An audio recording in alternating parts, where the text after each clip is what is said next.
Assalamualaikum warahmatullahi wabarakatuh. Salam sejahtera bagi kita semua. Apa kabar semuanya?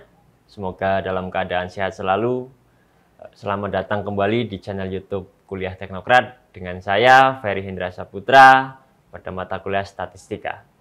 Pada pertemuan kali ini kita akan membahas tentang ukuran pemusatan data atau measure tendency central dengan bab atau dengan subbab mean, median, dan modus. Nah, ini yang akan kita bahas di pertemuan kali ini terkait dengan measure tendency central, mean, median, dan modus. Pada statistika terdapat ukuran pemusatan data yang terdiri dari tiga bagian, yaitu mean, median, dan modus. Yang pertama terkait dengan definisi apa itu ukuran pemusatan data. Ukuran pemusatan data itu kita dapat definisikan sebagai nilai yang mewakili pusat dari sekelompok data seperti data rata-rata, data median, data modus. Kemudian ukuran ini digunakan untuk memberikan gambaran umum tentang bagaimana nilai dalam suatu kumpulan data terkumpul. Secara garis besar, ukuran pemusatan data itu dapat didefinisikan sebagai perwakilan dari suatu populasi yang mana populasi tersebut kita ambil sampelnya dan dari sampel tersebut kita bisa menyimpulkan masuk ke dalam kategori tinggi, sedang, atau rendah data yang telah kita ambil dari sampel tersebut dengan ukuran pemusatan data, baik dari mean, median, atau modusnya. Mengapa kita perlu mempelajari tentang ukuran pemusatan data? Jadi secara garis besar, ukuran pemusatan data itu penting dalam statistik. Yang pertama, jadi ukuran pemusatan data atau ukuran tendensi sentral itu memberikan ringkasan tentang data. Misalkan kita mengetahui rata-rata nilai ujian. Jadi dalam contoh realnya, misalkan dalam suatu nilai ujian statistik dalam satu kelas, kita ingin mengetahui apakah nilai rata-rata siswa di dalam satu kelas itu terkait dengan mata kuliah statistik itu masuk dengan kategori rendah atau kategori tinggi, itu kita bisa lihat dari rata-ratanya. Itu yang mengapa kita perlu mengetahui ukuran pemusatan data itu penting dalam suatu statistik. Oleh karena itu, di dalam statistik itu mean merupakan salah satu yang akan kita bahas di dalam ukuran pemusatan data. Berikutnya, yang kedua, mengapa sih ukuran pemusatan data itu penting? Karena ukuran pemusatan data itu dapat membantu memberikan deskripsi singkat mengenai data utama tentang keseluruhan data. Seperti contoh yang di awal tadi terkait dengan rata-rata kelas, kita misalkan nih ingin mengetahui apakah kelas tersebut mempunyai rata-rata yang tinggi atau rata-rata yang sedang, itu kita bisa lihat dari rata-rata kelas tersebut dengan cara menghitung keseluruhan data dibagi banyaknya siswa. Nah, itulah merupakan pentingnya mengapa kita terkait belajar ukuran pemusatan data. Contohnya adalah mean tadi. Yang berikutnya, membantu mereduksi atau mempersingkat data menjadi satu nilai tunggal yang digunakan untuk melakukan studi perbandingan. Jadi ukuran pemusatan data itu baik mean, median, atau modus itu dapat digunakan sebagai perbandingan data sebelum dan data sesudahnya, apakah ada peningkatan atau ada penurunan datanya atau kualitas datanya tersebut. Baik, ya, jadi pada ukuran pemusatan data pembagiannya ada tiga. Yang pertama mean, median, dan modus. Kita mulai dari mean. Apa itu mean? Jadi mean itu the sum of all score divide. Jadi mean itu merupakan keseluruhan dari suatu data. Data itu bisa diambil dari populasi, kemudian diambil sampelnya. Dari keseluruhan suatu data, misalkan kita ambil sampel tuh. Dari sampel kita ambil 10 data, dan jadi 10 data itu mempunyai nilai yang berbeda. Data pertama, data kedua, data ketiga, dan seterusnya sampai data yang ke-10 kita jumlahkan, kemudian dibagi banyaknya data. Tadi banyak data adalah 10. Jadi data pertama, data kedua, sampai data ke-10 dijumlahkan, kemudian dibagi dengan 10. Itu gambaran umum terkait dengan definisi mean atau rata-rata. Itu yang tadi saya berikan adalah contoh data tunggal. Berbeda lagi nanti ketika kita mempelajari min data kelompok. Apa perbedaan data kelompok dan data tunggal? Jadi kalau kita belajar data kelompok, itu kita berbentuk interval yang mempunyai frekuensi di masing-masing interval. Nanti contohnya di slide selanjutnya akan diberikan contoh dan pembahasan bagaimana cara mencari min data berkelompok. Itu ya perbedaan data kelompok dan data tunggal. Jadi kalau data kelompok, saya ulangi lagi, dia berbentuk frekuensi dan mempunyai interval dari masing-masing frekuensinya. Itu untuk min.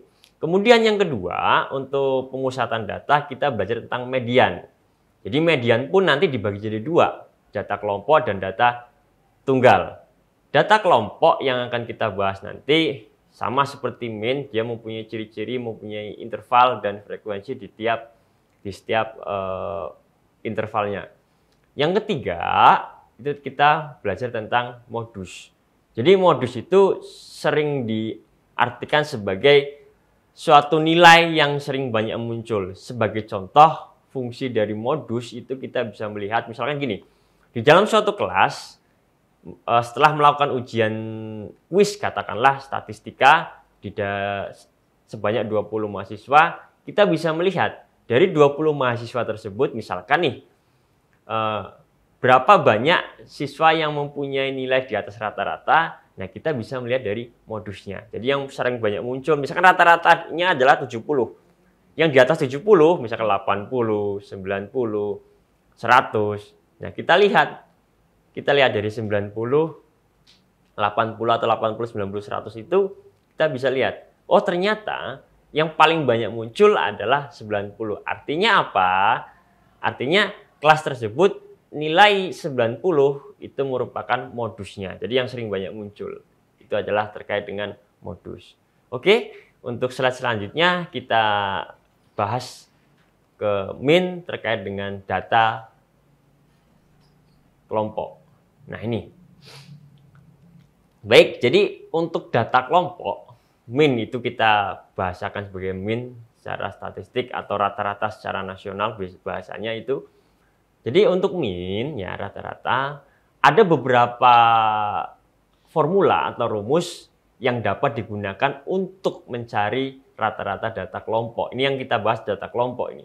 Nah, yang saya gunakan atau yang kita gunakan di pertemuan kali ini adalah formula yang kita sebut namanya coding. Jadi banyak formula untuk mencari min, cuman yang kita gunakan ini adalah formula coding. Nah, kemudian pertanyaannya, apakah hasilnya sama? Sama. Mungkin yang perbedaannya nanti hanya untuk pendekatan. Misalkan nih, dengan coding kita mempunyai hasil 20,7. Dengan formula lain, misalkan 20,68. Jadi beda di koma akhirnya aja. Jadi pembulatan. Nah, ini kita langsung bahas terkait dengan min ya. Kita dengan min. Untuk data interval, kita ada contoh itu.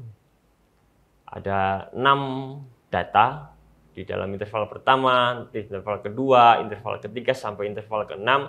Dan setiap interval itu mempunyai frekuensi yang berbeda-beda. Nah, triknya, kita membahas trik. Jadi ketika kita belajar statistik ya, kita harus tahu dulu formulanya, apa yang akan kita gunakan. Kemudian, komponen apa saja yang terdapat pada formula tersebut, kita cari. Jadi komponen apa saja yang terdapat di formula tersebut. Misalkan nih, kita membahas min yang formula dengan formula coding. Pada formula coding itu ada komponen formulanya itu X bar sama dengan, X bar itu merupakan minnya ya, min. Jadi X bar sama dengan X0 ditambah P dikali sigma F kali CI dibagi N. Nah, yang dimaksud kita harus tahu dulu komponennya itu apa saja, yaitu misalkan nih, X0 itu apa, P itu apa, FCI itu apa, N itu apa. Nah, dengan kita tahu makna dari formula tersebut atau komponen yang ada pada formula tersebut, kita akan lebih mudah mencari nilai dari komponen-komponen tersebut. Misalkan nih, X0 kita definisikan sebagai titik tengah atau midpoint dari kelas dengan kode non atau interval dengan kode 0. Yang berikutnya P, kita punya komponen P. P itu apa? P itu adalah titik kode. Jadi nanti di statistik itu, di min itu ada kode setiap intervalnya. Nah berikutnya FCI atau F kali CI itu apa? Nah kita harus tahu. Sehingga setelah kita tahu makna dari masing-masing komponen formula tersebut, kita lebih mudah untuk mencarinya. Oke, kita langsung saja. Itu soalnya sudah kita bisa lihat di slide. Nah, nih. Jadi, ketika kita ingin mencari min dengan formula coding, kita membutuhkan bantuan tabel atau tabulasi bahasanya kita. Tabulasi, jadi kita menambahkan tabel CI dan tabel FCI di situ. Nah, bagaimana kita cara mencari CI? Nah, ketika kita mencari min dengan rumus coding, langkah pertama yang harus kita lihat adalah atau kita lakukan adalah kita cari dulu frekuensi yang terbesar pada interval yang ada.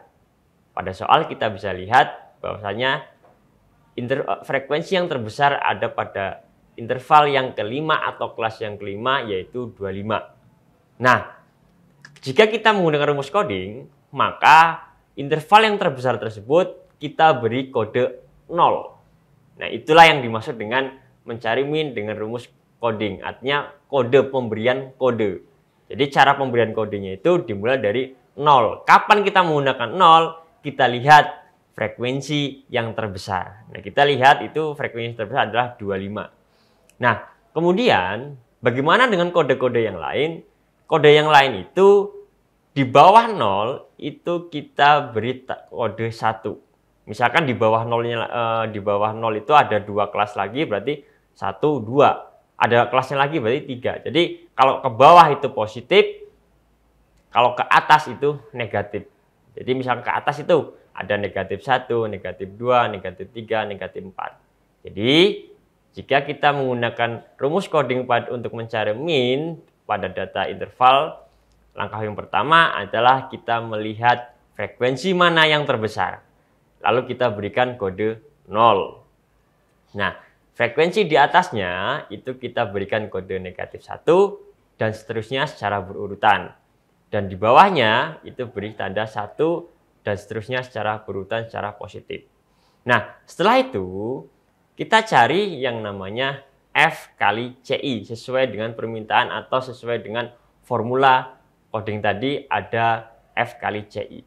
Nah, F kali CI itu kita tinggal mengalihkan frekuensi, F itu frekuensi ya, frekuensi dikali dengan CI. CI itu kodenya. 1 kali negatif 4, min 4, 2 kali negatif 3, min 6, sampai seterusnya, sampai kelas yang terakhir itu, yaitu 20 kali 1, sampai dengan 20. Nah, kemudian setelah itu kita jumlahkan total dari F kali CI atau kita bisa sebut sebagai sigma FCI.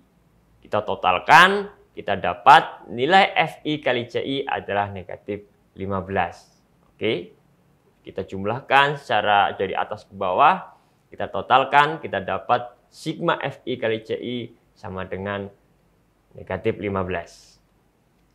Nah, maka dari data perhitungan yang diketahui setelah tadi kita mencari FI kali CI, kita bisa mendefinisikan komponen apa saja yang terdapat di rumus coding tadi. Yang pertama komponen X0. X0 adalah titik tengah ya, titik tengah dengan kode 0 tadi.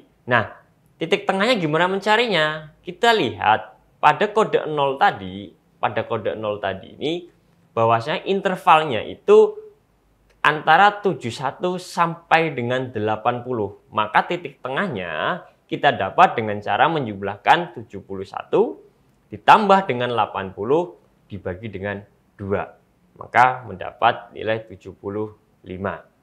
Nah, kemudian itu komponen yang pertama, X0. Komponen yang kedua adalah P. P itu adalah interval. Jadi interval kita bisa lihat interval jarak ya. Misalkan interval 1 sampai dengan 6 itu mempunyai jarak yang sama. Kita bisa pilih mau kita mau mencari dengan interval 1, 2, 3 atau 4, 5, 6, nilai P-nya semua itu sama. Kita ambil 31 sampai 40 misalkan.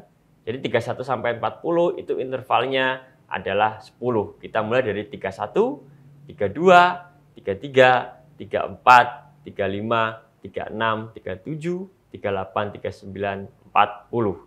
Nah, itu untuk mencari intervalnya. Interval kedua pun sama. 41 sampai 50 itu juga mempunyai nilai P sama dengan 10 sampai dengan interval yang ke-6. Jadi begitu cara mencari nilai P. Nah, kita dapat nilai P-nya adalah 10 dari soal tadi. Kemudian, sigma Fi kali Ci. Kita dapat dari perhitungan sebelumnya tadi, kita dapat nilai negatif 15. Komponen yang berikutnya adalah N.